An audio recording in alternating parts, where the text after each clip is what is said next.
Hello, everyone. Welcome to the Mad Maker Show here on the Rausch Woodworks channel. It's the Mad Maker Show. We're all a little mad, not mad angry, but we're artists, creative people, and we're all just a little mad. So this is the interview show. We'll have Jason Rausch. He's our featured guest, and it's a little different. Some of Eloy's co-hosts are not able to make it today, so JP was not here. Jason, and same thing with Doc. I have my Doc sticker, because we love you both, and I've got my JP Woodworks postcard in the back there representing. And yeah, it's the Mad Maker Show. So rather than Eloy intro the show, he asked me to do it. Who am I? I'm Matt Haas from Awesome Wood Things, and I'm thrilled to be on the panel with a few other co-hosts. And we would, we have a great show for you. What do? I'll give you a little bit about myself. I have a YouTube channel where I make awesome things out of wood. I also have a live hangout on Mondays where I do a Learn Adobe Illustrator hangout totally for free, 6 p.m. on Mondays. Go check that out over on Awesome Wood Things. And tomorrow I will be doing a YouTube analytics session, 2-hour session, and I will tell you the 2 pieces of analytics that matter. The other 30, they don't matter. Only 2 pieces of analytics matter. That's over on Brenda G's Designs channel. So Brenda G's, plural, Designs, plural. Look that up. 9 p.m. Wednesday tomorrow. I'll be doing that. Be a lot of fun. Well, let's say hello to a few of our hosts here. Of course, the man who owns the channel, Eloy Escojedo. Why don't you say hi to the folks, Eloy? Well, thank you, Matt. I appreciate you guys coming on and hanging with us. You're all past participants, interviewees of the show. We've interviewed so many cool people. And I'm just really happy to. It's cool that we're doing it different. JP and Doc. Well, JP is sick, right?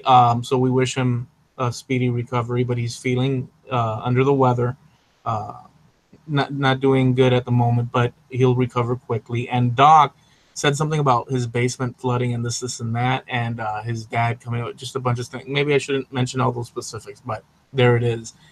So. Thank you guys for having me.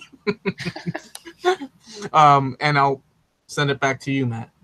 Awesome. Well, let's say hello to a few of the co-hosts here. We've got Mike Murray from Mike's Wood Shop. Mike, say hello. Good evening. What are you up to? Nothing. Just hanging out, helping out Eloy. All good. So yeah, you can find me at Miter Mike's Wood Shop on YouTube, Miter Mike's Wood Shop on Instagram, and same thing I think on Twitter. Awesome. We also have Mark Lindsay here. He will be monitoring the chat. If you have questions for our featured guest, you can drop them in the chat. We'll be sure and capture them and make sure, to get your question in front of our guest. I don't know if Mark is able to reply, but yes, Mark is able to reply. Nice. Yeah, I can talk and see everything. I'm just watching over here in YouTube. Hey, y'all. Mark Lindsay from Mark Lindsay CNC here on YouTube and the Facebook, and I'm everywhere. I'll be monitoring the chat. I'm already chatting with a few of you, and if you have any questions, ask them. We got answers. And try not to be distracted by Mark's awesome mustache, which I'm very envious of. All right. We've got a featured guest here, Jason Rausch from Rausch Woodworks. Jason, welcome to the show. We're thrilled to have you. Why don't you just tell folks where they can find you real quick, and then we'll start throwing the questions your way. All right, thanks for having me on tonight, guys. This is a real treat. So you can find me a couple different places. I'm active on YouTube. Well, my channel's been a little inactive here recently, but I'm building up some new project videos and stuff, so that will be coming soon. You can find me. That's at Rausch WW. So youtube.com/RauschWW. And I'm also fairly active on Instagram as well. You'll find a mix of woodworking, electronics, and even personal, just day-to-day stuff that I post in my Instagram. I don't really split that up. My regular website is RauschWoodworks.com. It doesn't get as updated as I should be. I'm going to try to work on that here in the next 6 months. Is my plan to kind of beef that site up a little bit more with content and so forth. And I'm occasionally on Twitter. Same thing. Actually, I think on Twitter, and it goes to show you how much I use Twitter. I think it's actually my my amateur radio call sign, which I don't expect anyone to memorize this, but it's KE4NYV. And so if you want to follow me on Twitter, but like I said, I don't use Twitter a whole lot. So, but again, thanks for having me, guys. Are you a ham radio? I am. Nice. Amateur radio, ham radio, whatever you want to call it. Do you have the certification, and did you get it at the time where they made you know Morse code as part of the test? I hear I did. That restriction. I did. So I did. So I got licensed in 1993, 93 or 94. I was about 12, 13 years old, somewhere around that time. And back then they had 5 license classes, and novice was the basic. That was how you got started. And you did have to learn Morse code for that. And you did have to do a written test, and I just worked my way up through that. And so I've been fairly active in amateur radio pretty much since I got licensed back then. Just a side note, we have a thing called the Quarter Century Wireless Club. That's anyone that's been continuously licensed for 25 years or longer. And actually, I will hit that this year. When I turn 37, technically, I will also hit the 25-year mark, so I get to join that group. So awesome. Well, congratulations on the future milestone there for 25 years. That's great. I'm not part of the ham subculture, but I hear it's a thriving community. And oddly enough, people love to talk because that's what you do on the microphone. They're very good speakers and presenters, and usually very smart, love technology, know how to bounce radio waves off the stratosphere and land in Tokyo. Some crazy stuff for sure. I've talked all over the world just from my car alone. And you're right. Amateur radio has so many facets to it that I always tell people that if they think amateur radio is one thing, research it, because they'll find out there's so many other things that's part of amateur radio. You might find something that actually interests you. If you're not into, what we call rag chewing or just chatting back and forth by voice, you might be into a computer thing. Well, we've got tons of ways to hook your computer to the radio and do all kinds of stuff with that. There's guys that like to do the satellite thing. There's just so many different facets of it.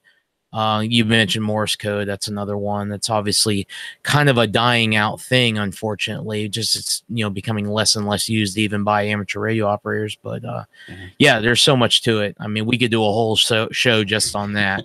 For But this is a maker show. Before we get into the maker, just remember, when the zombie apocalypse happened, the hams are going to save the day, because the ham radio will work. Everything else will go offline. Yeah. So that's awesome. Well, all right, let's start firing maker questions your way. Maybe I'll kick one off. So like you said, you have a wide variety of skills, and your YouTube channel has several different topics. But like you personally, for enjoyment, what do you like doing the most creative wise in the shop? So creative wise, so I've got a lot of hobbies, probably too many. Some of them are just enjoyable for the just the hobby aspect of it, and by that, I guess I should explain what I mean by that.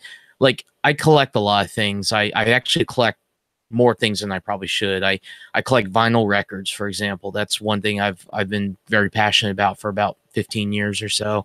I collect lapel pins, for example. I collect them from everywhere.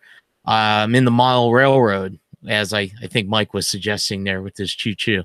And I collect several different scales of mile railroad, which is really dangerous. You really should just pick one and stick with it. And I have a really hard time with that.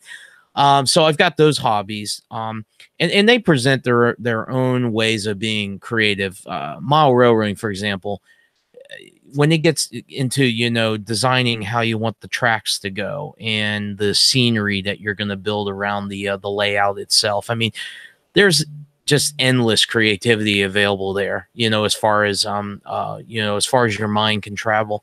So there's that, you know, and then you flip over to the maybe you want to call it the maker side or the building, you know, the imaginative, you know, doing stuff with your hands. Electronics has always been near and dear to my heart. It's my career, as well as it was always a hobby for as long as I can remember. I can honestly say I picked up a soldering iron when I was about 6 or 7 years old.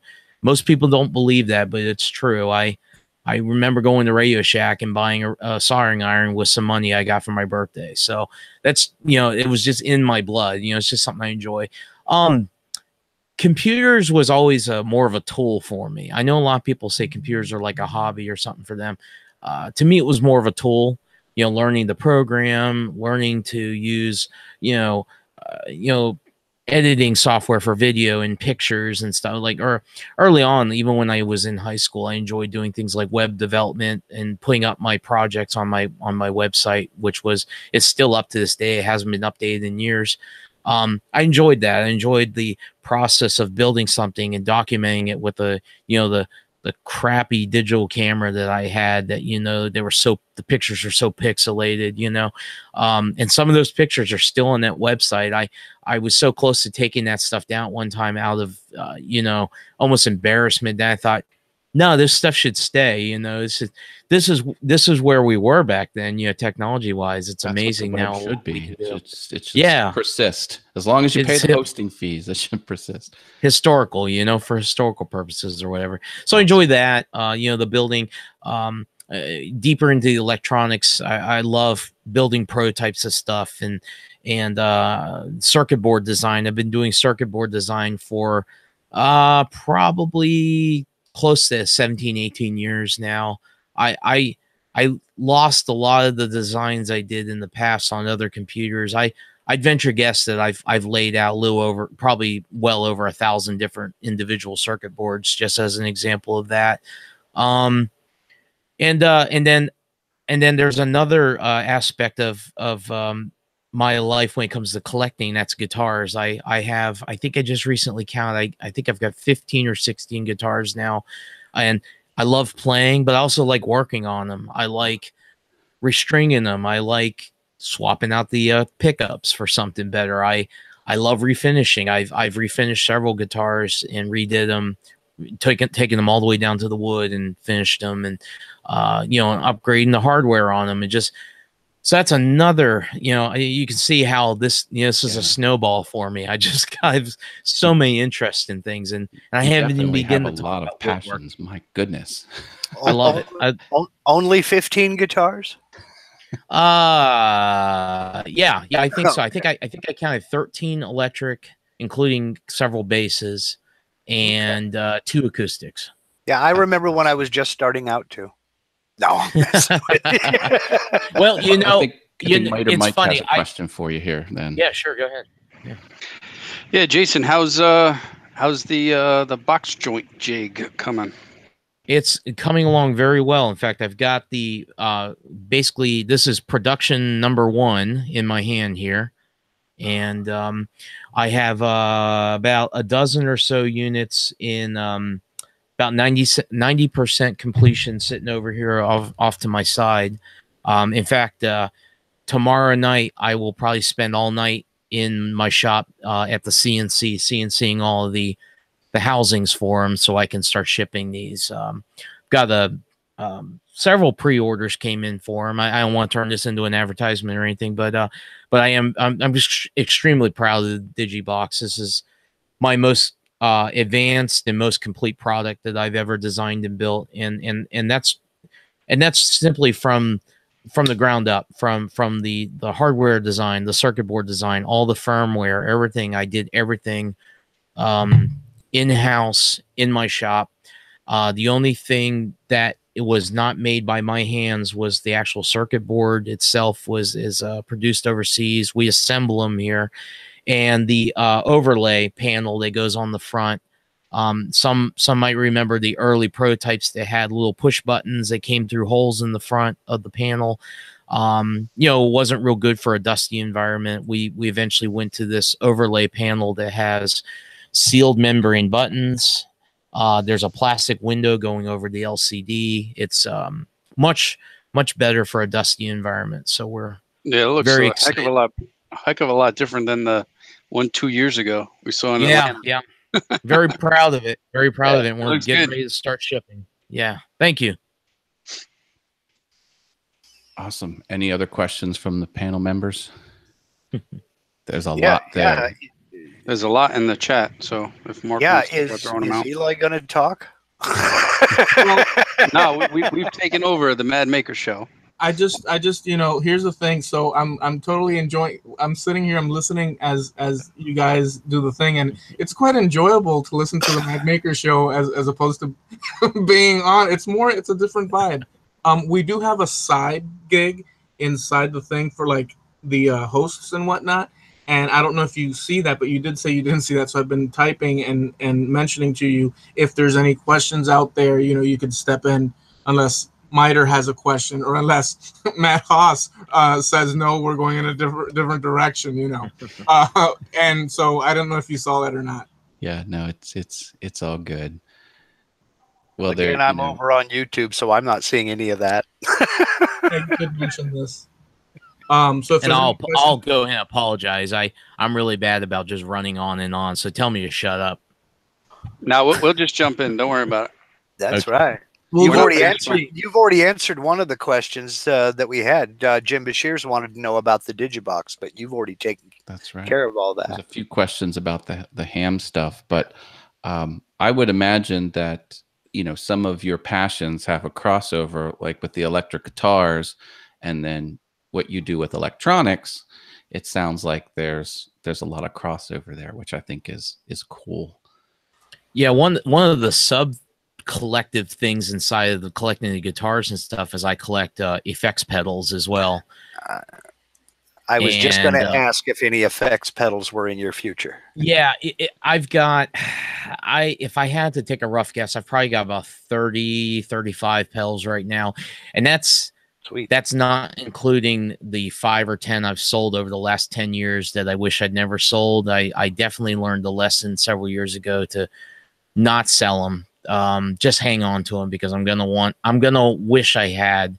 So I've got quite a few pedals that I sold over the years. So the collection just keeps growing and growing. And one of the one of the things I had to learn is that just because I had a pedal board to put these pedals on didn't mean every single pedal had to be on the board.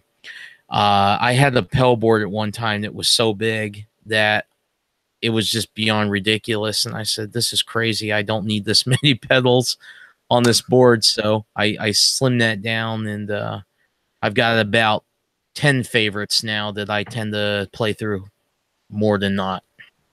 Yeah, but there's always that one sound you're looking for. Yeah.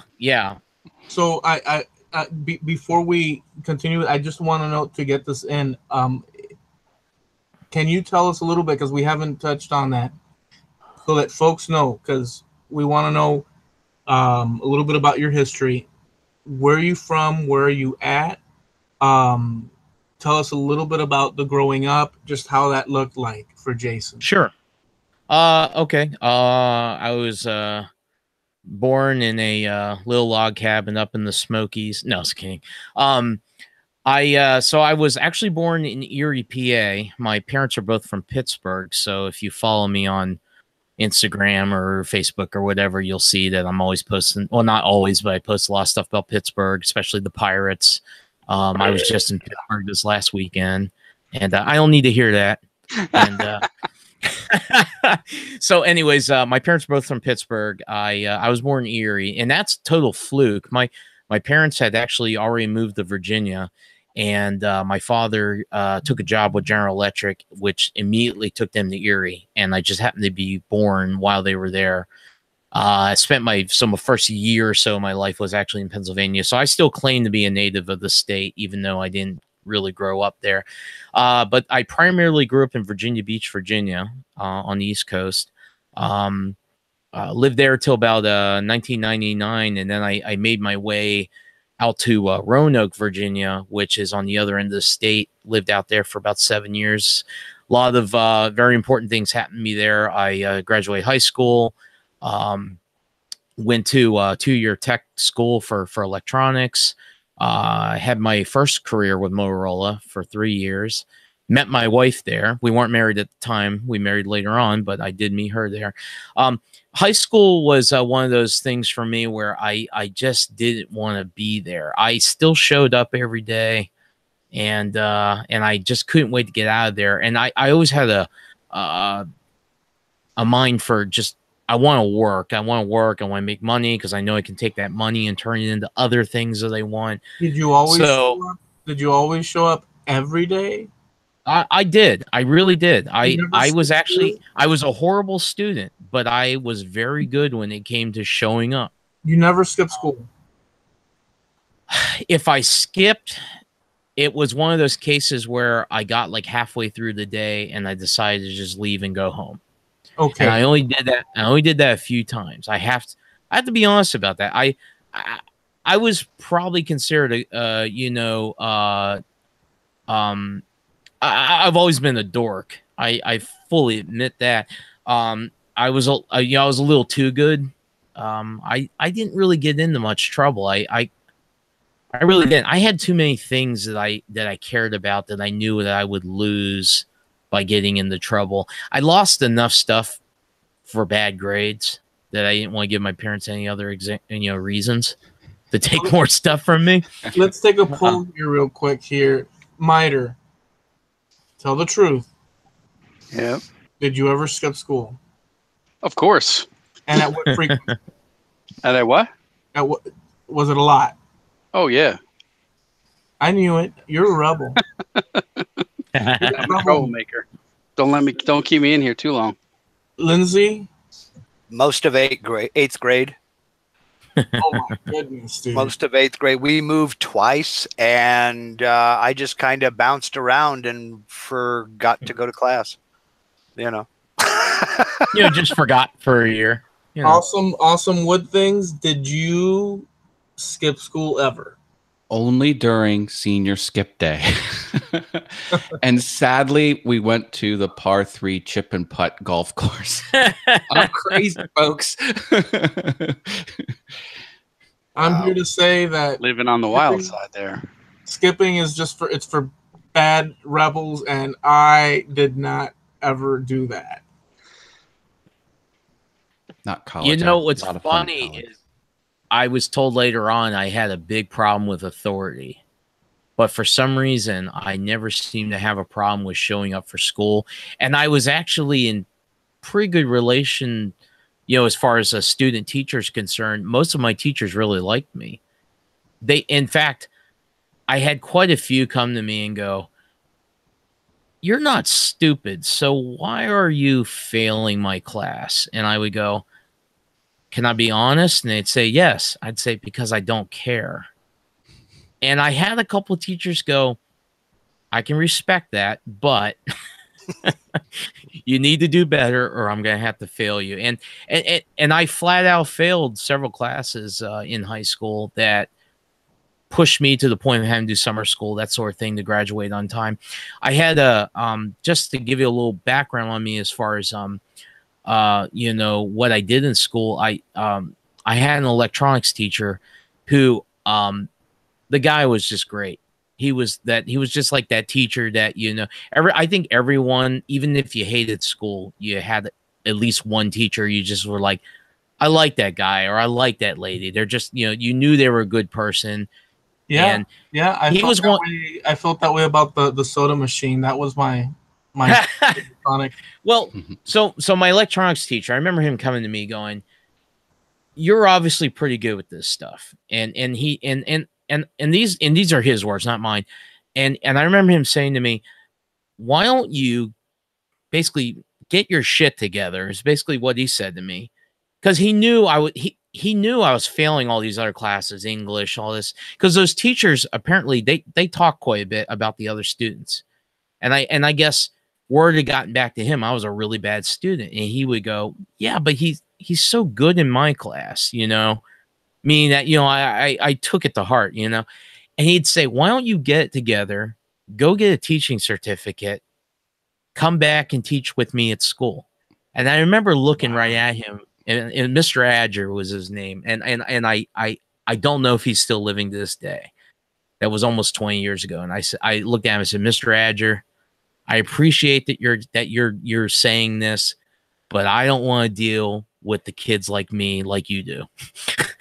Because I saw the crap that he went through dealing with the average kid. And I just said, I couldn't do that. So that stuck with me. That stuck with me. And one of the other things he told me was, he said, you have a teaching heart. And that never made sense to me until maybe about 10 years ago. And I started helping.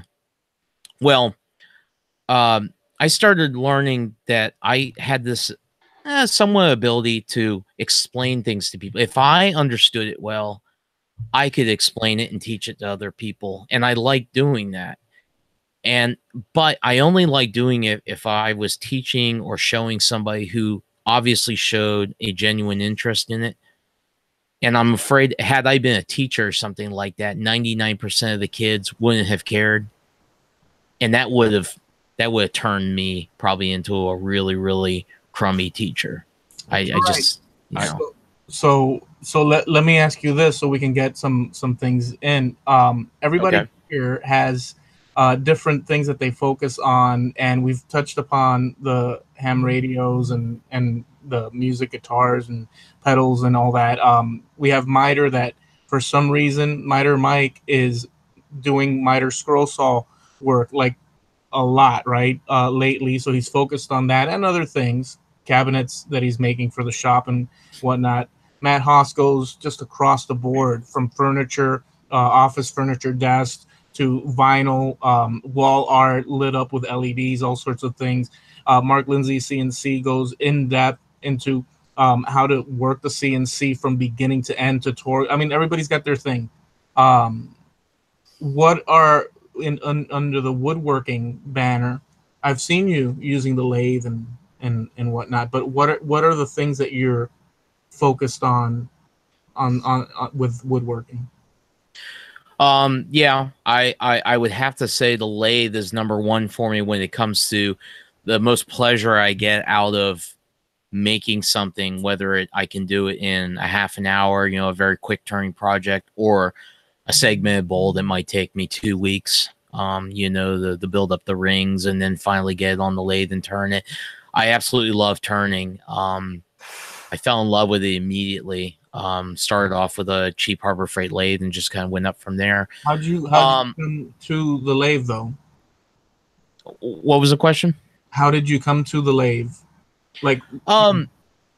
So I think, like many woodworkers, they're just getting started, and I genuinely had a love for woodworking from the time I was a little kid. I watched a lot of woodworking shows and stuff as a kid, but I never really actually did any woodworking when I was younger. It wasn't until I was older and had my own home and had a garage and all that. I think, like a lot of people who are like actually getting into woodworking like that, they go out and they buy a table saw and they buy a miter saw, and they might buy a good drill and a driver set. You know, they'll buy all those typical tools that they're like, hey, I got to have these to be a woodworker. And I bought that stuff. And very quickly I said, you know, this is fun, but I want to do something more creative. Now, I've said this before, and I'll say it now, even though some people might not agree. I don't feel like I have a creative bone in my body. I just don't feel like I do. I feel like I'm a lot of times I feel like I'm imitating other people's things. Maybe I put a little twist on it or whatever to make it my own, but I never feel like I come up with something genuinely my own. So I've never really claimed anything I've ever made has been like, yeah, I came up with that, you know. And that maybe that's just I don't know. That's an internal fight I have with myself, I guess. But when I saw segmented turning for the first time, that I was like, that is it. That is what I've been looking for when it came to woodworking.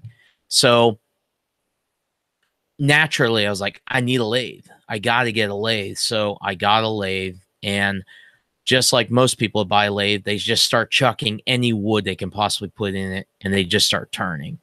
And I actually started off by taking 2x4s and 2x6s and cutting little bowl blanks, sticking those on there, and just turning these little tiny little pine bowls. And I must have 2x4 I probably and turned 2x6s. That's crazy.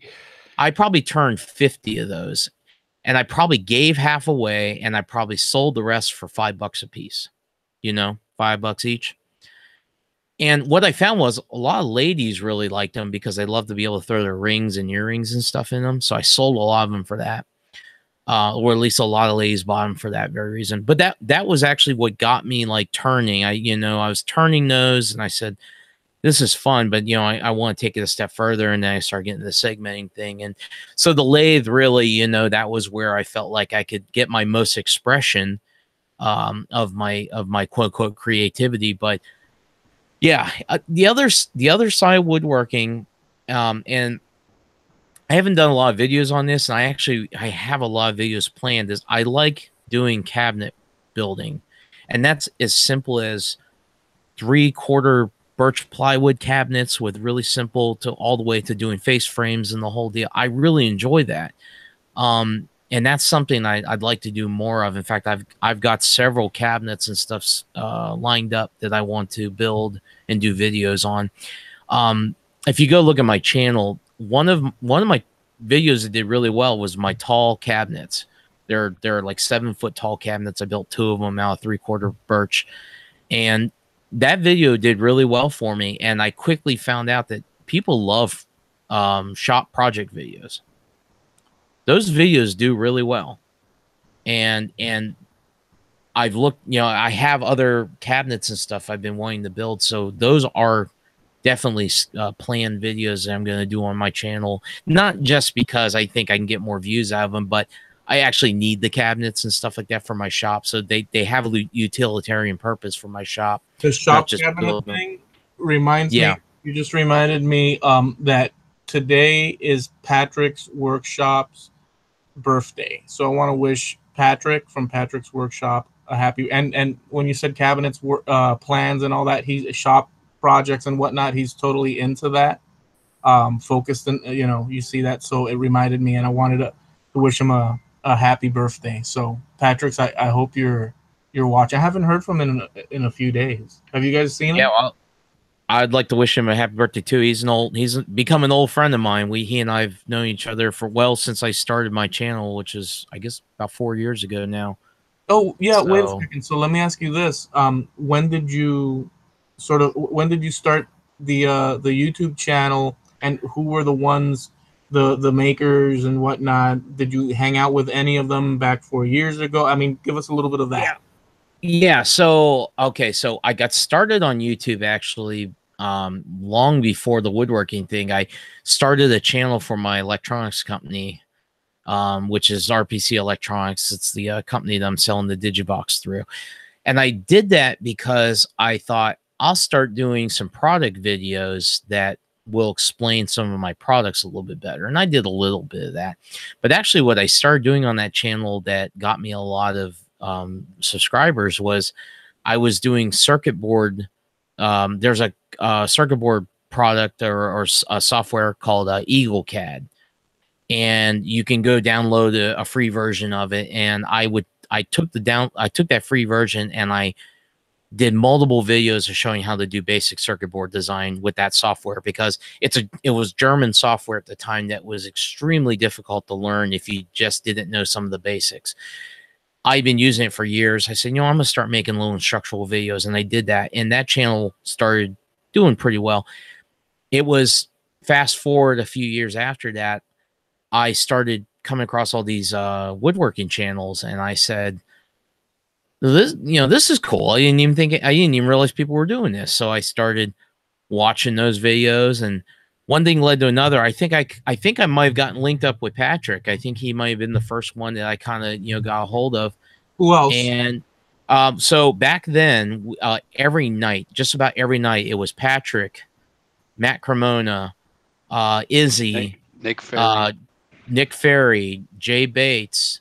April would even drop in there every now and then. Mike, I think Mike, you were usually in there a lot of those nights. Yeah, we were on there. Yep.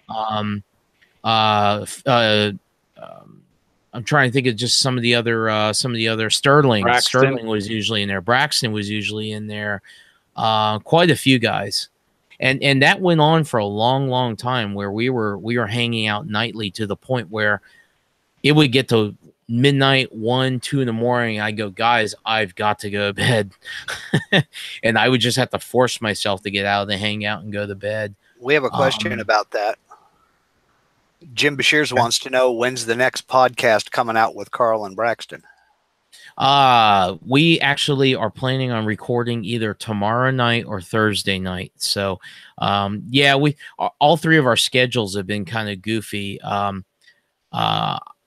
Braxton and I are usually available more, but Carl, with him doing his touring with the RV and everything, we have to try to catch him whenever he's available. And we've always told him, Carl, don't sweat it.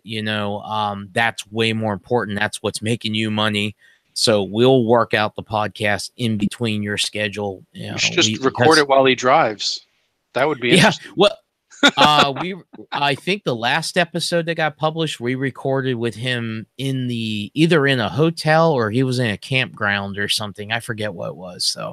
So he has tried to do that a couple of times just to try to, because we were falling behind on schedule. Although I have to admit, we never really had a schedule with the podcast, and luckily most of our followers have been pretty understanding about that. I wanted to go back just a minute and just talk a little bit about career, because my career has kind of led me on an interesting path. I mentioned I worked with Motorola for 3 years, and that took me down the radio path, which I did professionally. And then I actually left that job and went to go work for an automated crane port, shipping port. And that job didn't really work out the way I wanted it. So then I went back to Motorola. And I think going back to Motorola, those 2 years is what really thrusted me to start looking outside the box, so to speak.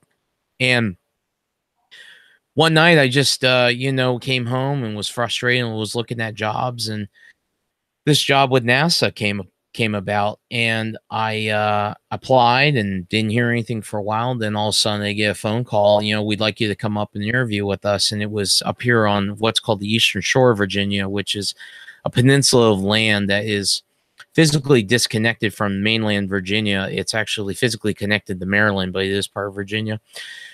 Came up, interviewed, and was offered the job. So that is ultimately what brought me to NASA, brought me up here to the Eastern Shore of Virginia, which is really out in the middle of nowhere, and brought me to NASA. And been here almost 9.5 years now, working for them. But and during that time, I was doing radio. Again, I was doing two-way radio, but for NASA directly instead of, a bunch of different customers. And I really loved what I did there. I got to do more systems engineering, things like that, stuff that I didn't get to do before. And during that time, I was a soldering instructor for NASA, which was a lot of fun. I really, and I wanted to cycle back to that because we were talking about the teaching, or that was really what solidified for me how much I really did enjoy teaching something. I really love doing that. And unfortunately, that part of the job died out because of some management changes, and I stopped doing that. But just in the last couple of months, I actually quit that job and went to a new job. I'm still with NASA, still at the same facility, but I'm now in an R&D lab. And I work for our group that does high altitude, long duration balloon experiments. And now I'm working R&D where I'm actually helping build systems that are going to go on balloons to test the balloons, things, all kinds of stuff like that.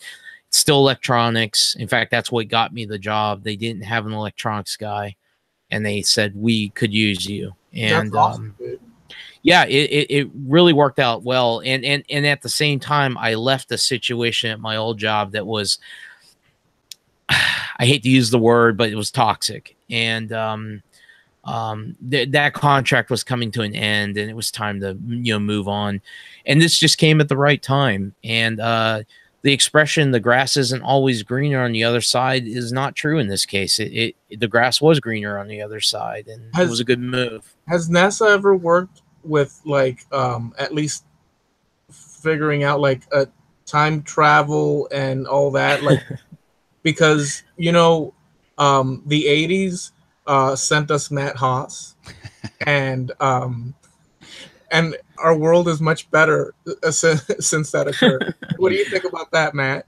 You won't hear it from NASA. It will come from other folks.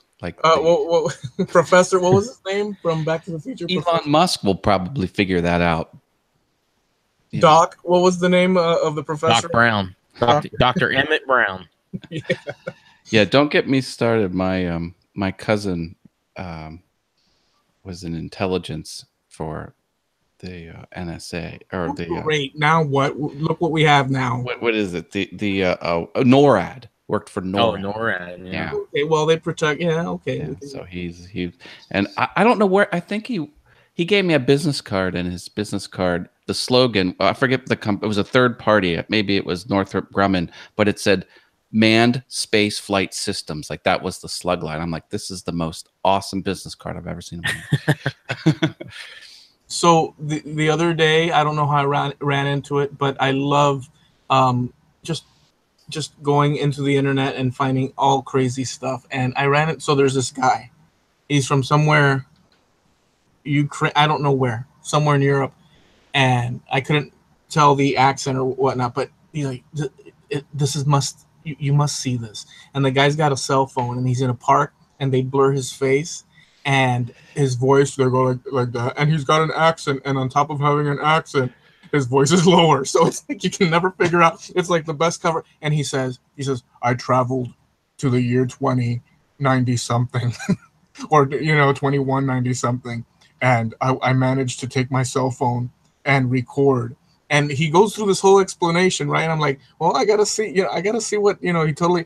And at the end, he shows on his cell phone in a park somewhere in Europe, and he shows this. And those little screensavers where there's like flying saucers and a city backdrop. Like really cheesy. He's showing that to the thing. Just hilarious. So that's my point of reference with what do you think? That's my point of reference with NASA. Yeah, we're just not up to flying saucer screensavers yet.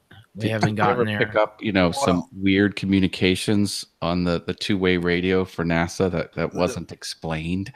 Let me tell you that I've got a bunch of questions about that. Okay, before you do that, Mark, I just want to ask one question because we have a NASA dude here. Tell us the truth right now. Aliens, yes or no? Just spill the beans, dude. I don't know. No, dude. You have. I don't work at White Sands. The Drake equation, people, come on. I gave it away. Okay, there's nothing at White Sands. There's nothing there. Okay. All right. That's where my cousin worked, White Sands, New Mexico, in the city. I almost took a job there. I was offered a job at White Sands, but I decided I didn't want to uproot my entire family and move to the opposite end of the country. Yeah. I also don't really like sand. He had a literal red phone in his apartment, went right into the base, didn't go in the public. And same thing, he had two computers. One computer was hardwired into the base, like it wasn't on the public internet. Big time. Scary stuff. So that eliminated two questions. I'm serious. What? Dan Harju wanted to know, aliens, true or bovine scat? Hey, listen, like minds. Come on. Jim Dockrell wants to know on your ham radio, have you contacted aliens yet? No, can't say I have. Okay. Although, and I don't know if it's true or not, I was told when I first got my license when I was a kid, so this is back early 90s, I was told by a guy that you could tune to a specific frequency. I think it was on 20 meters. So in radio, we when it comes to HF or high frequency, they tend to refer to the bands by the wavelength, 20 meters, 10 meters, and so forth. And 20 meters, for example, is around 14 megahertz or so. I remember this guy telling me, oh, if you go to 14.137 or something, I can't remember. He goes, you can hear Saturn. You can hear Saturn. Saturn emits an RF signal at that frequency. And I remember at the time being, I guess, young and gullible, thinking like, oh man, that's really awesome.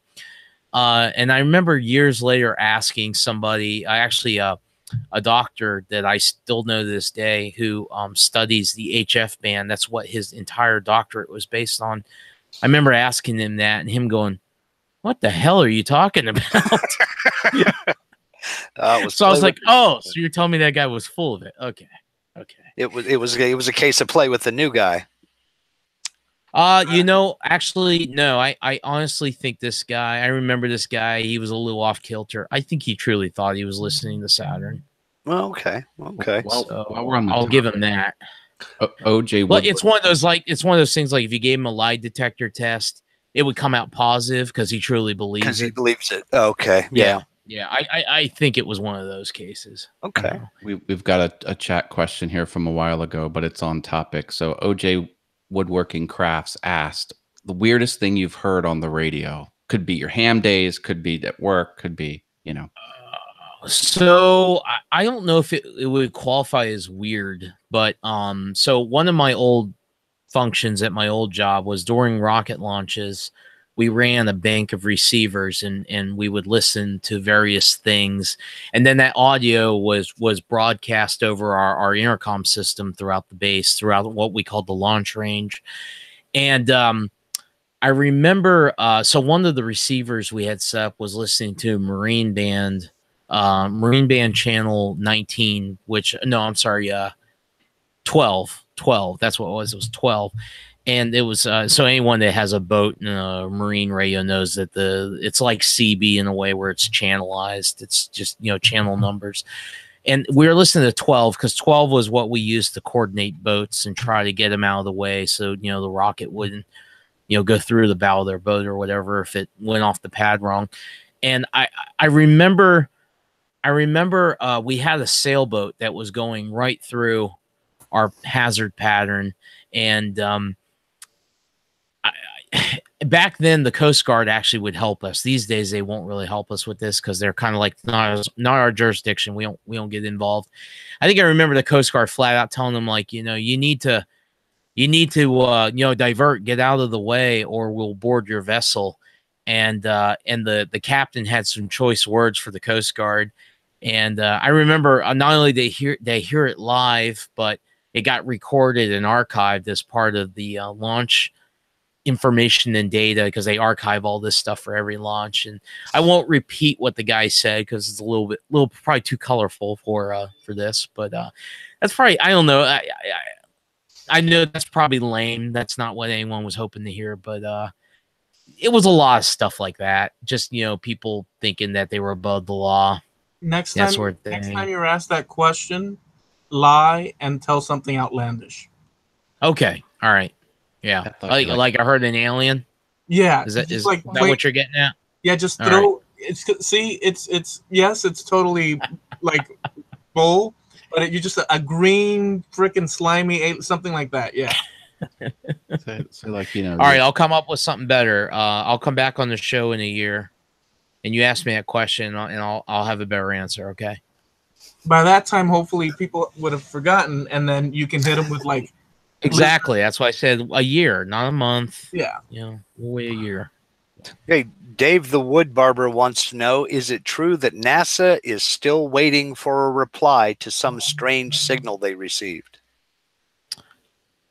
I'm not aware of anything like that.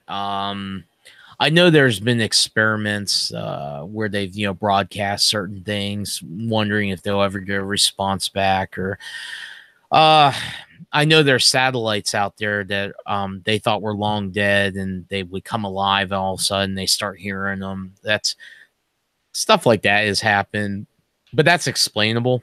Those things are explainable. There's an amateur radio satellite that was launched back in the it was either the late 60s or early 70s. And most of the amateur radio satellites are called AO something, amateur operating, you know, 17, 12, whatever the number was. And I remember this is probably back around like 2002, 2003. Somebody popped up on a satellite forum that I would frequent, and somebody said, maybe I'm crazy, but I swear I heard AO6 identify itself in Morse code today. And somebody came back and said, no, that thing's been dead since like 83. Well, people started listening up for it, and damned if it was. And what happened, what they determined was that the batteries had completely failed. But usually when NiCad batteries fail, they fail as a short. They don't fail open. So when they fail as a short, the voltage, whatever voltage comes in on one terminal, will pass through to the other terminal. And what was happening was when it was in full sunlight, the solar panels were passing enough voltage through the batteries to get to the computer to actually boot the satellite up and actually make it active. And it took it like 20 some years for this to happen. Then all of a sudden, you know, I bet you that satellite has like shaggy carpets. Like, it was actually built around an old El Camino. No, so yeah, stuff like that. But again, it was like, oh, it's this ghost satellite that has come alive again. But it was explainable. You know, we could explain technologically what happened. At least that's the best theory, and that's a pretty solid theory for that particular instance. So okay, Jim Bashir's also wants to know, were you responsible for the WOW signal?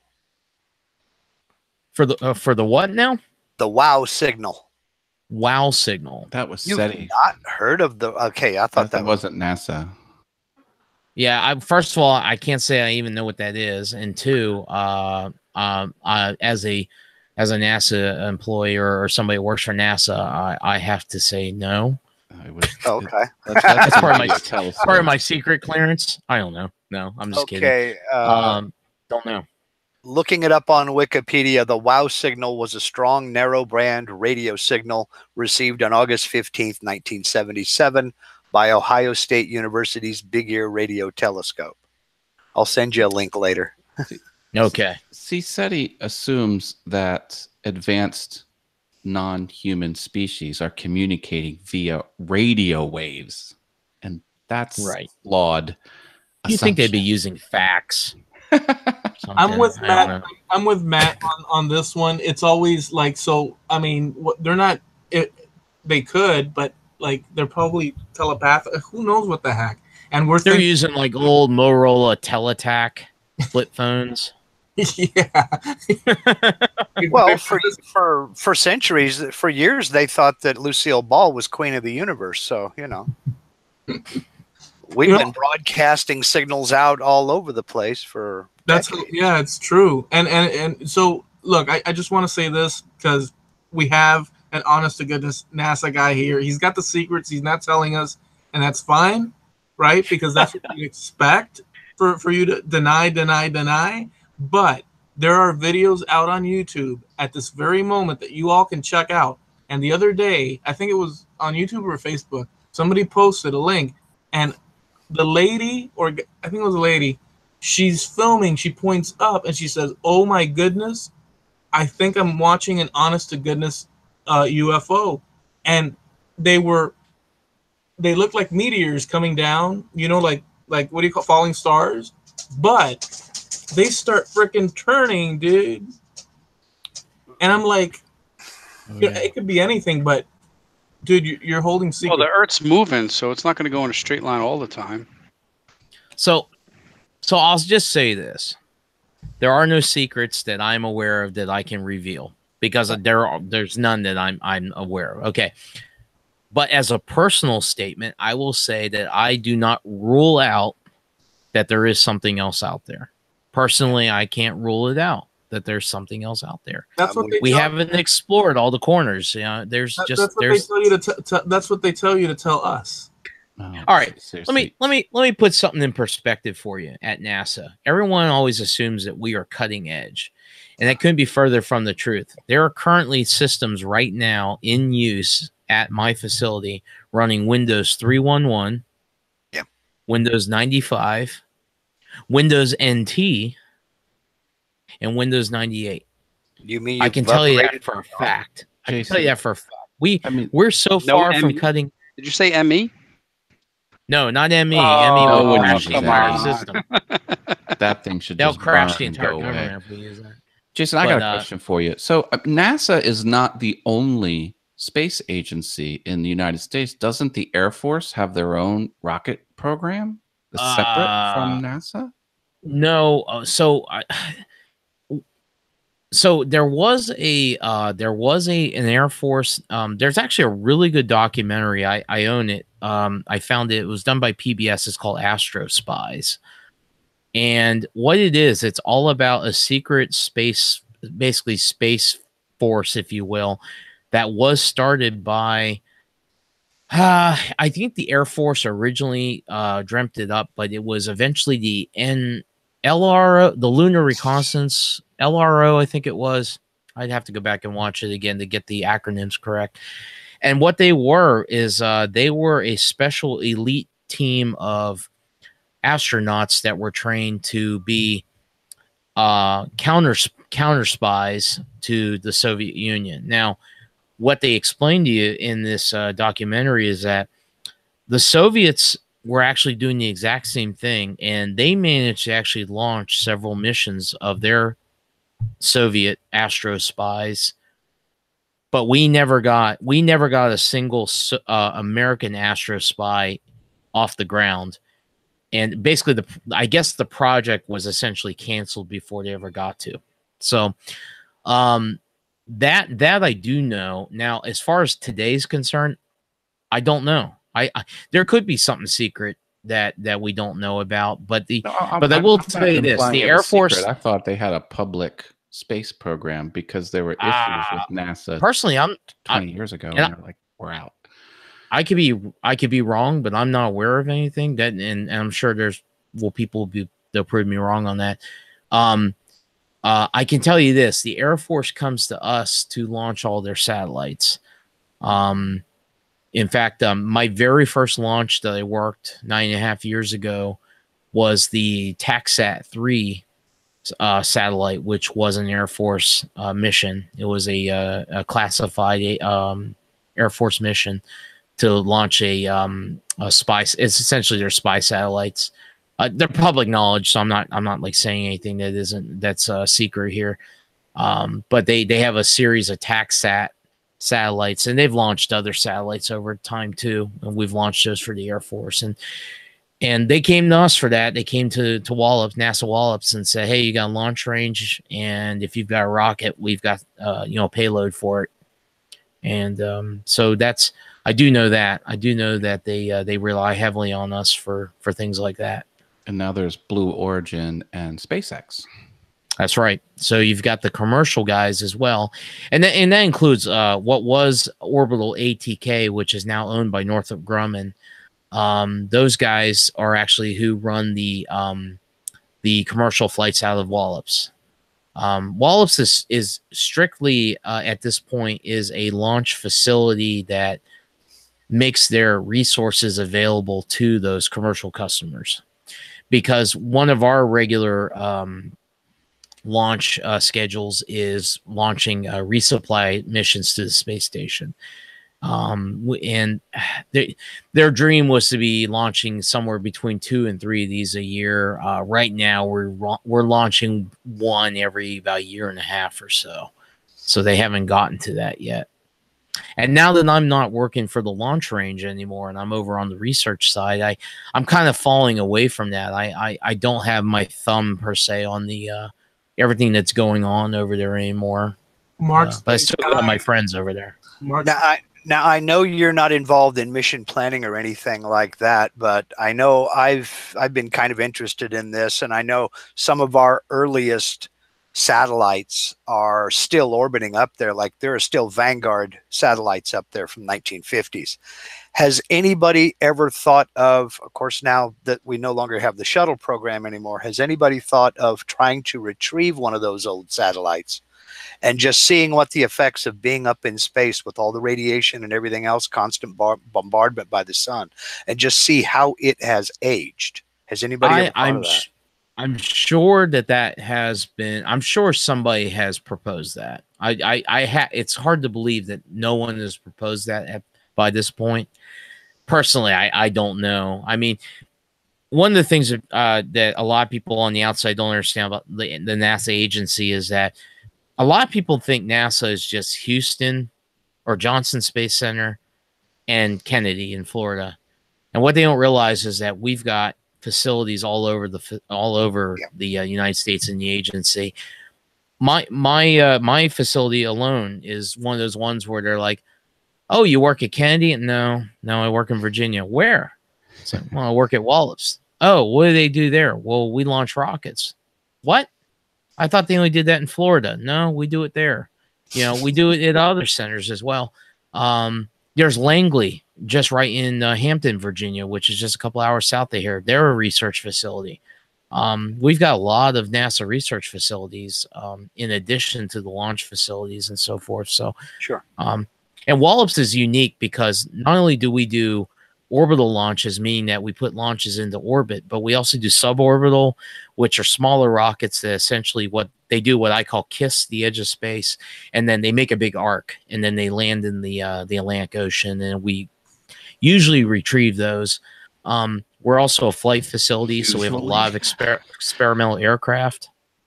The balloon program, which I'm involved in, we have a lot of UAV stuff going on. A lot of unmanned flight stuff going on. So a lot of things going on at our facility. We have a broad spectrum or a broad scope, if you will. Well, speaking of broad spectrums and broad scopes, we have quite a few. Well, we have a few questions left here. Jim Bashirs wants to know, is the Digibox an Arduino-based controller or some other type of ASCII-based device? So the Digibox is based on the microchip PIC 18F252.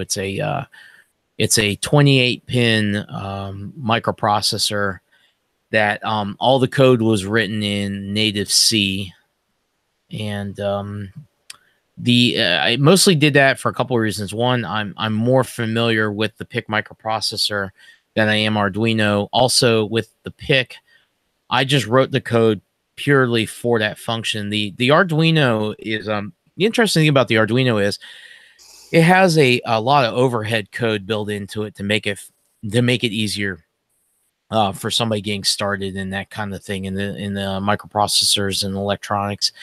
And the PIC, they have similar things like that for the PICs as well. But in this case, I had a very utilitarian function I wanted to do, so I wrote the code directly for that. Okay, cool. All right, let's see. Jim Dockrell wants to know, have you ever considered a Bradshaw switching unit for your effects for your guitar? No, I'm familiar with it. That as well as Voodoo Labs makes a MIDI controlled one as well. I actually am designing. I actually have one. I had some prototype boards around here somewhere. I was developing my own switching system that is essentially remote switches. It's a rack mount box that will have a bunch of patches in and out that I can hook all my pedals to, and then I'll be able to control it with a foot controller. So, and again, that's one of those things where people go, well, why don't you just buy it? Well, to me, it's more fun to build it. And I've never understood that when people ask, they don't understand that some folks get enjoyment out of actually building something. I've never understood that. And it's one of those things where I've had other things turn into products that I never intended to be a product. I have a CNC interface board that I developed for a very popular CNC controller. I built one for myself. I showed some pictures of it on a forum. People started saying, "Hey, are you going to start selling those?" So I decided to start taking orders, and by the end of the night, I had an order for like 50 of them. These things happen. So that thing, when I finish building it, might be a one-off that no one else is interested in, or I could end up selling 100. I don't know, and I never intend for that stuff to become products, because I always figure like the logistics around trying to actually produce those things, something like that. I mean, the logistics around the Digibox, to develop that. I mean, the circuit board comes from one vendor overseas, all the components come from a US vendor.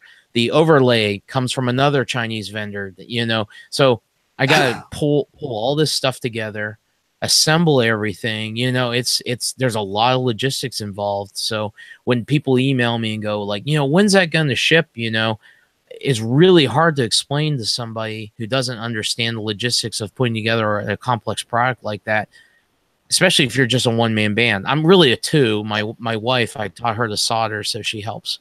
Do you have a store? Where the do you have an active store at the moment? I do. I've our RPC Electronics website has been around for 10, 12 years now, I guess. It's rpc-electronics.com. And if you go there, you'll see that there's a link right there on the main page to the Digibox if you're interested in that. We also sell a lot of other just hobbyist electronics parts and stuff. Started getting into the model railroad side of things too. So we've got several model railroad based products on there now, and trying to spread out. It used to be strictly an amateur radio based company. And as those products are not as sought after anymore, we start spreading out. And really, I just looked at my hobbies. What hobbies could I make some products for that would potentially be sellable, easy to build, easy to produce, that sort of thing. Okay. Nice.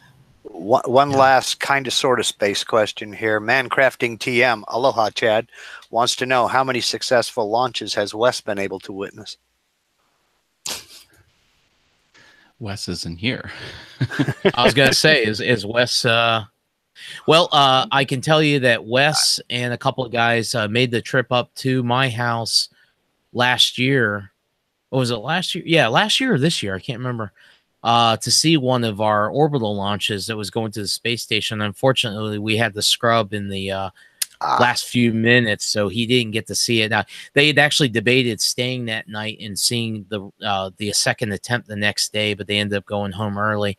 So I can speak for Wes on that one. He made the attempt. He came, and everyone stayed here at the house. That was actually a lot of fun. Okay. Unfortunately, I had to leave in the middle of the night to go to work to be there for the launch. So wasn't that they all stayed here and played Nintendo? Wasn't the reason it was scrubbed is because there was a boat in part of the water it wasn't supposed to be, but there was no markings to tell it not to be there? There's been so many of those that I can't remember explicitly, but that one may have been what we call a fouler.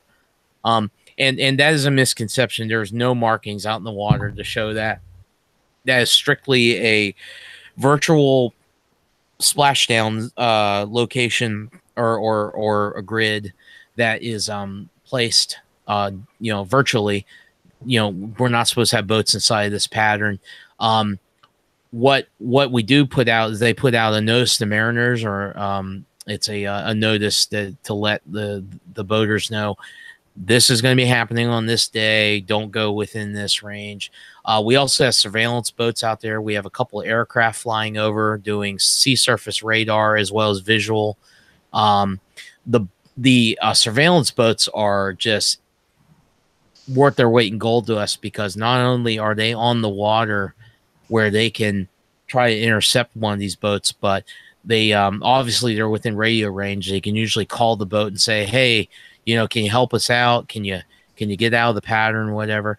And 9 times out of 10, the boaters that are out there, the surveillance guys, they're regular fishermen themselves, or watermen as we call them, and they usually know most of these guys, so they can usually talk to them on one-to-one, like, hey, come on, man, you know me, just listen, will you just get out of there for us so we can get this launch off, and then you can go do whatever you want. So those guys are really were really helpful in trying to clear up some of those. But going back to your original question, I know I'm sorry I run on and on. That I wouldn't be surprised if that was why we scrubbed that day. Okay. Yeah, I think that's what I remembered from Wes's podcast. But yeah, crazy. Just a boat, little tiny boat, not where it's supposed to be, shuts down a millions and millions of dollar launch. I wanna thank you, Temple Boy Turnings, for the super chat. He asked if because obviously Temple Boy's looking at me while you're talking all this technical stuff, and I'm thinking sawdust, lathe turning, scroll saw. And you're saying this electronical piece that goes here, and Matt Haas is like, yeah, this and that, and friggin' yeah. And I'm like, saw. Well, I'm fixing to bring it back down to earth. and then I typed in, he says, Eloy, are you? He says, Eloy, are you? Wake up, buddy. You're sort of. And I typed in a little thing there that I found humorous for myself. But thank you, Temple Boom. And thank you, OJ. Yeah, dude, look, this technical stuff, see, that's why I keep it with little green men flying and a flying saucer with one button in the middle of the saw. I don't want a million saw. I just want one button where, like Marvin the Martian, he presses it and something explodes, right? So when they invent that, I'll be there. Continue. Well, Eloy, I have a question for you. Has there been a chowder discussion recently, or? No, that's for the other podcast. Okay. All right. I'm sorry. I'm crossing platforms here. Yeah, basically, yeah. I don't even know how to. I guess we can add that there. I have a podcast where we talk about.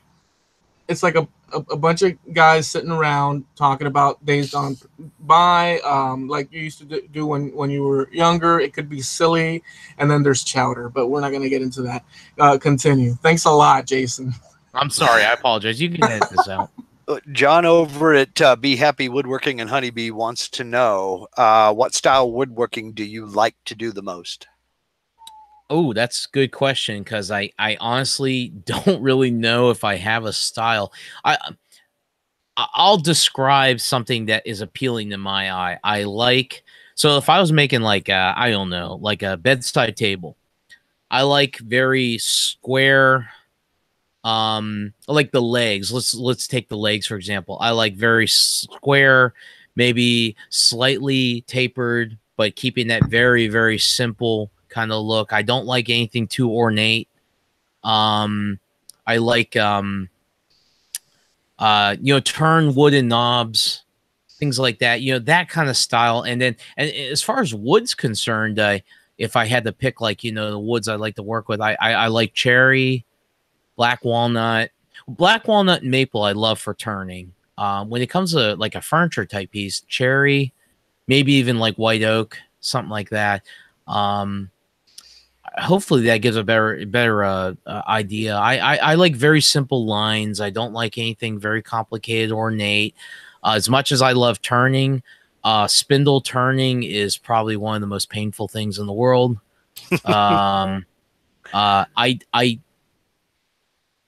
I've mentioned on our podcast before, somebody came to me and wanted a bunch of spindles replaced on a child's rocking chair. And I thought, oh, this will be a piece of cake, because these spindles were like a foot long.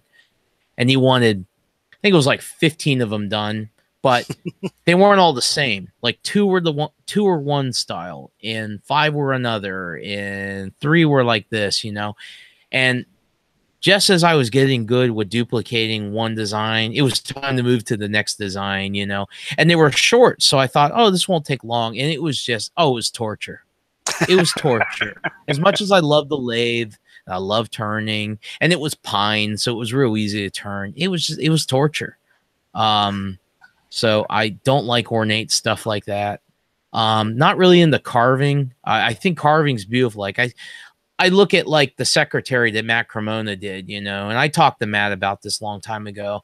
I said, Matt, it's gorgeous. You got a masterpiece. You're a master craftsman, but it's just not for me. It's beautiful, but it's just not something I see myself wanting wanting to build. Yeah. And I'm with you. The same thing with the high boy too. I cannot even imagine reaching up to try to get into one of those drawers on a daily basis. You know, they're not going to be used for anything. So, well, I'm 5'6", so I don't like to reach for anything very high at all. I'm finally found somebody I'm taller than. Okay, Jim Bashir's, I don't know, this may be a little personal if you don't want to talk about it, I understand, but he wants to know how your wife's doing. Oh, no, it's okay. We've we haven't been real public about it, but my wife Shane is doing very well, and I've said this before, but I just, I feel like I owe it to the community to just make sure everyone knows how much we appreciate how caring and loving everyone was, sending us messages. But she's doing good. She's recovered very well physically. She has a little problem with her one arm still, little bit of pain and some numbness, but other than that, she's been back to work for months now, and she's doing pretty good. So thank you very much for asking. That means a lot that people are still checking in and asking about her and asking how she's doing. This is a pretty good community, and every once in a while folks will surprise you and reconfirm your faith in humanity. Yeah, that's absolutely true. So. Thank you, Portal. Just a shout out to Portal. Thank you so much for the super chat, dude. Portal. Okay. Oh, let me just mention this real quick. Portal we just wrapped up the plywood challenges, the 2018 Portal Woodworks plywood challenge. And we're just waiting on the judges to judge, So thank you, Portal, for doing that each year. And pretty soon we're gonna have I think it's the bandsaw box challenge. I don't know if you go to portalwoodworks.com, you'll see the details there. So yeah, go ahead. Okay, one last question here, but just a quick comment from me. It sounds to me, Jason, like you're describing the shaker style, maybe a little bit of craftsman thrown in. Is that? Yeah, that's I was trying to come up with a name for it because I knew there was a general name kind of for what I was describing, but I honestly, it goes to show you what a lousy woodworker I am, as much as I love it, I can't tell you the difference between green and green and this yeah. Yellow and yellow or whatever. Is that even a style? Anybody? Well, green and green is. Yeah, I know. We could start yellow and yellow. I only know that because Mark Spagnolo. Mm-hmm. But yeah, we should start a style called yellow and yellow. I say we do it. That's a different podcast, maybe. I don't know. Yeah, I think so too. Okay, one last question, and this is for everybody. That's why I left it for last.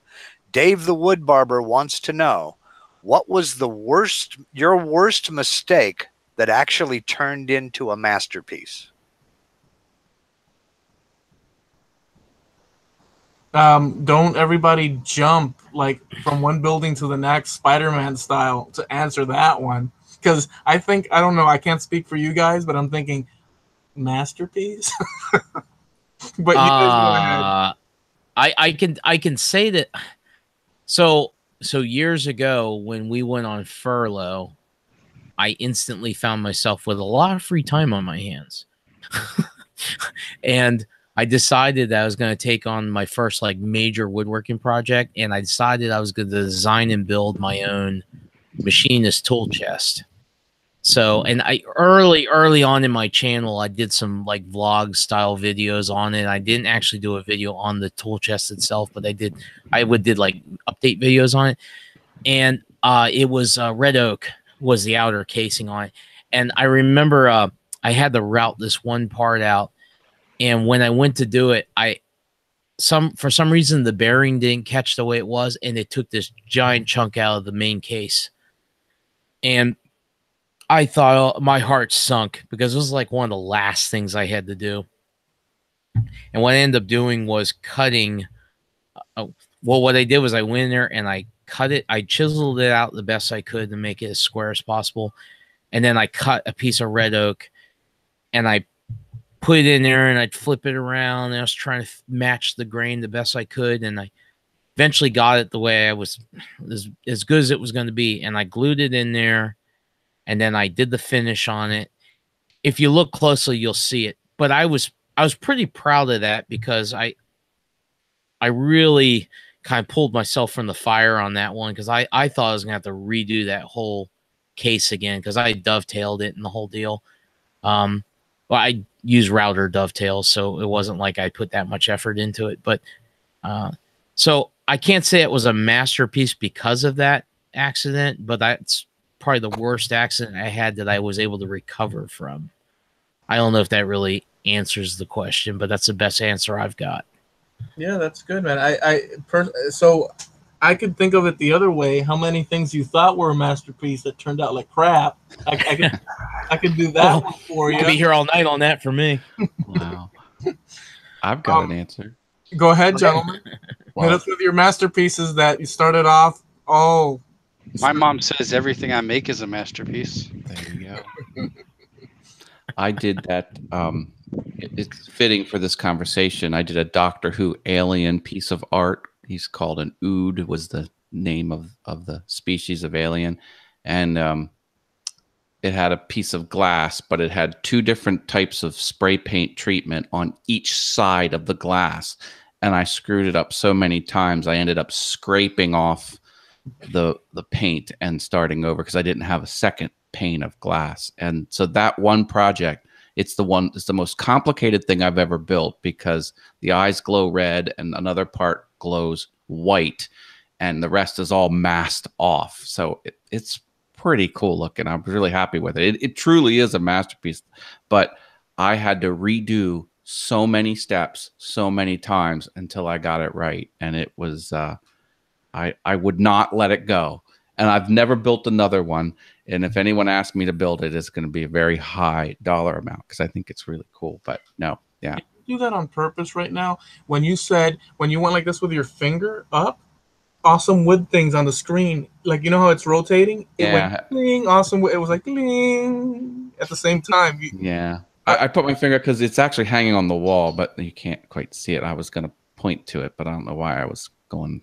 Yeah, that video, and all your videos are so cool, dude. The way you make it fun. I guess it's because I have a mutual love of the '80s, but it's so well thought out and not strained, and the way you do it, it's just freaking awesome. That video is really cool.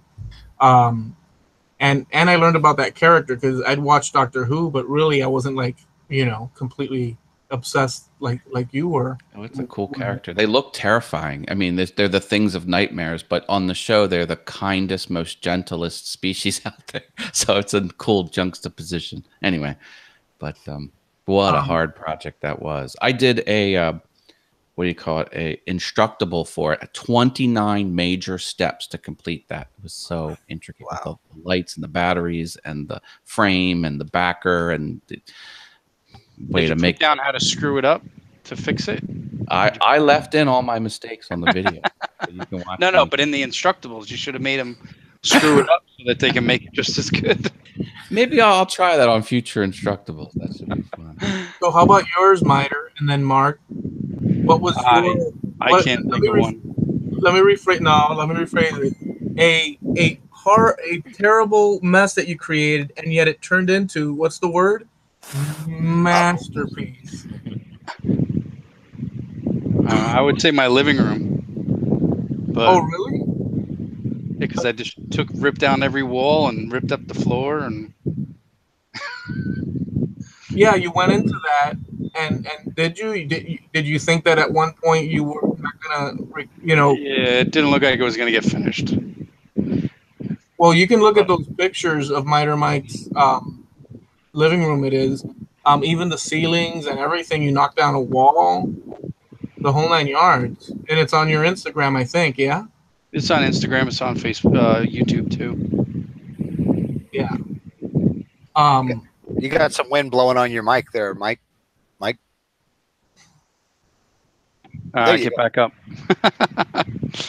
And so, Mark, we're looking for results, masterpiece, beginnings, total travesty. Well, see, now that changes the equation. The biggest mistake I ever made that turned out looking like what I would consider a masterpiece The biggest mistake was saying yes to do the job. It was, I built a spinning wheel for my niece, and I thought that the wood looked so gorgeous that this would look excellent with a hand rubbed true oil finish.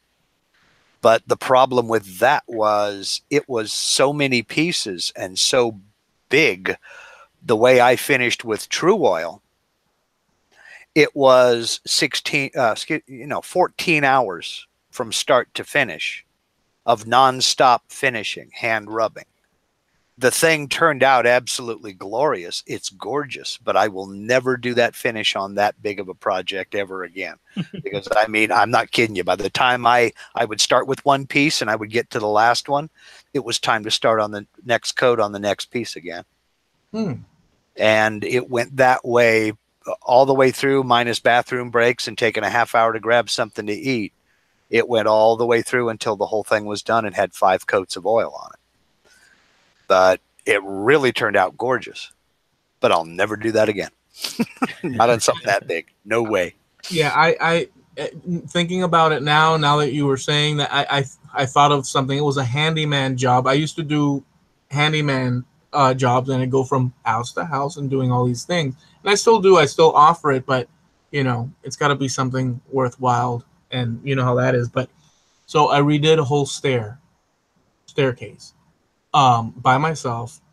It was carpeted, and I got into it because you know you want to do the job and stuff. And lifting the carpet, there was cats in the house, and I spent a week with my nose, even if you put a mask on, clogged, and ripping that stuff off, and the actual dander. It was like a cloud. It's like swimming in a cloud of dander, and it was like, I mean, eyes puff. It was like and you're ripping off the. Well, I dressed the whole thing. I redid all the steps and the whole thing, and it came out pretty incredible. I have pictures on my Facebook as well, on my woodworking. So that started, like, it would have been a tragedy for me. I think I wasn't going to survive it. But that's probably the only thing I can think of. Good question. You know, in the same vein of what Mike said, I guess I didn't think about like my attic when we finished our attic off.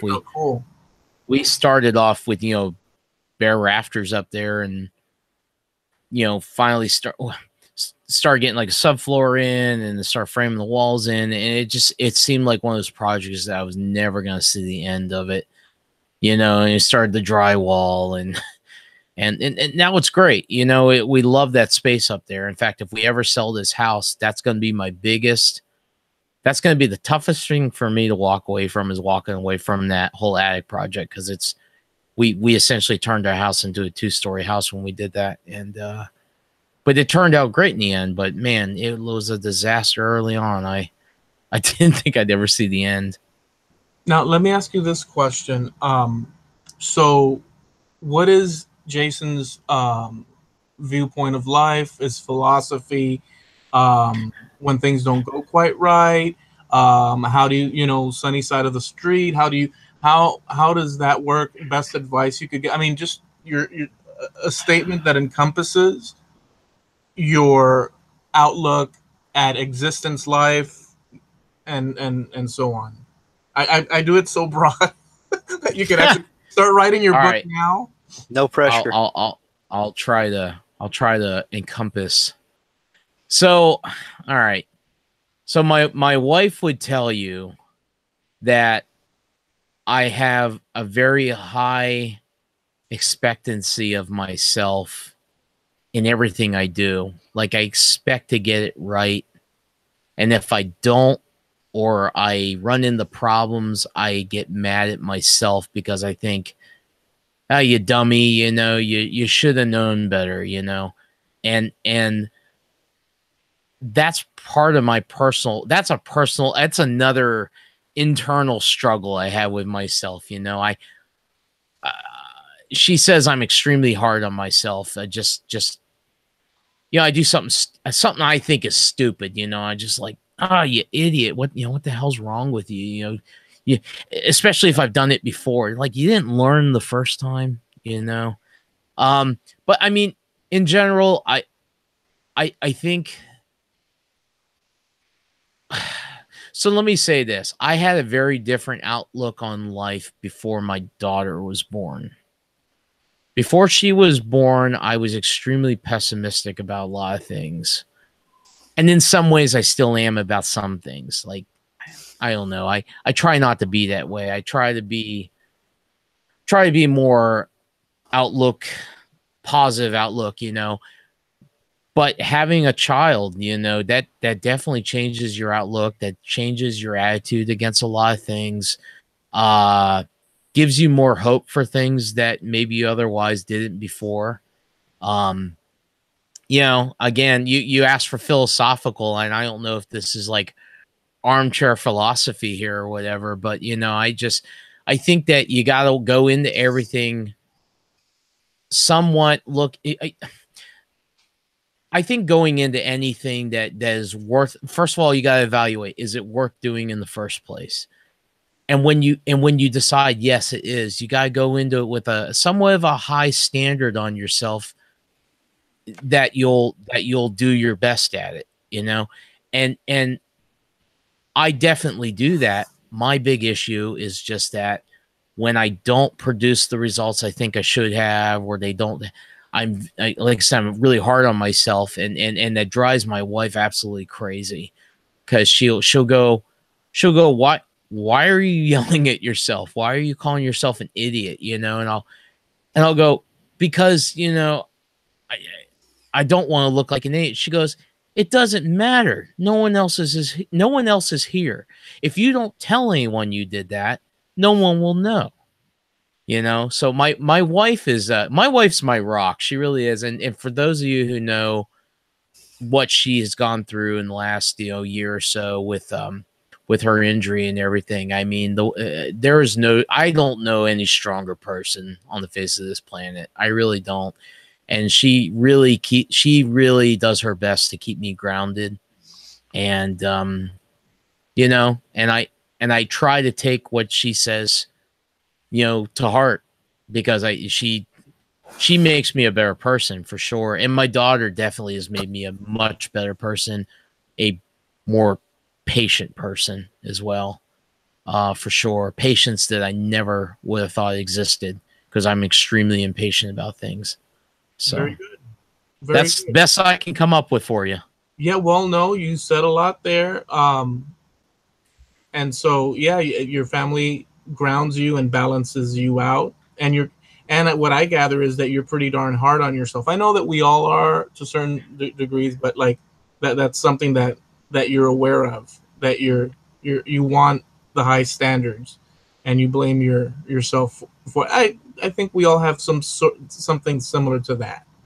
I definitely grew up learning that you don't blame others for your shortcomings, whatever it might be, you know, if you whatever you might do in life that is less than optimal, and that could be anything from the way you treat people or whatever, you know, that's on you.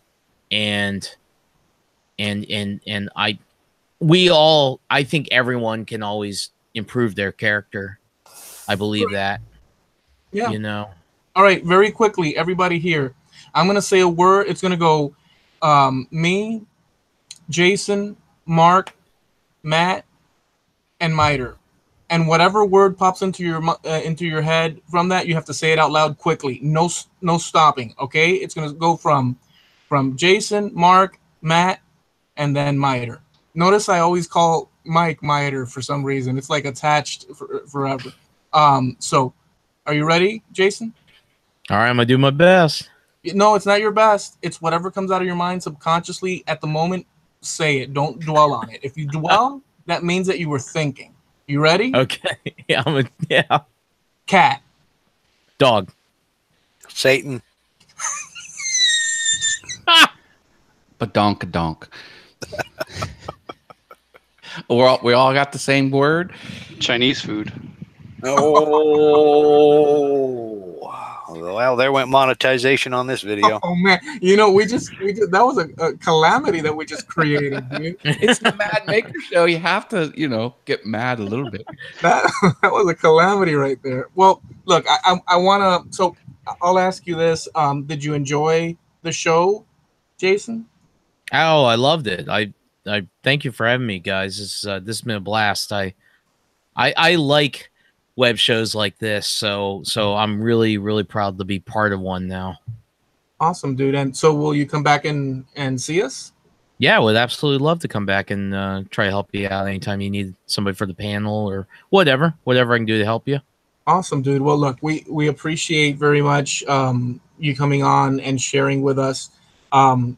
So, everyone here has been on the show before and mentioning this for posterity as well, as long as this episode and the other ones are on. And all these cats have shared their experiences, ideas, thoughts, and it's an incredible thing.